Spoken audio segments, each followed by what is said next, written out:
थंडी वाऱ्या ऊन वारा पाऊस यांची तमान बाळगता थेट द्वारकेहून शोधत शोधत या ठिकाणी आलोय पहा. आणि प्रत्यक्ष रणछोड राय त्याला तुमच्या घरी राहावं असं वाटलं. सुदामजीचे पोहे खाणारा, विदुराव घरच्या कण्या खाणारा, द्वारकेचा राणा आपल्या घरी स्वखुशीनं चाकरी करतो. मला त्याला एकदा भेटवा हो नाथ, मला त्याला भेटवा हो नाथ. उठ रे, माझ्या घरी भगवान चाकरी करतो. तो वैष्णव हो ना महाराज, त्याचं नाव श्री खंडिया आहे. खंडिया, श्री खंड्या म्हणता येईल त्याला. तो काय म्हणतो, त्याचं नाव श्री खंडिया आहे म्हणे. खंडिया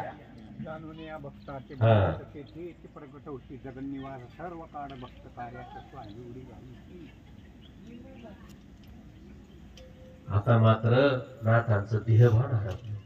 हा ब्राह्मण सांगतोय श्रीखंड, आम्ही प्रत्यक्ष परब्रह्म आपल्या घरी पाणी भरतो आणि तो इतके कष्ट करतो, माझे पाय सुद्धा चपतो. इतकी भगवंताकडून सेवा करून घेतो आपण.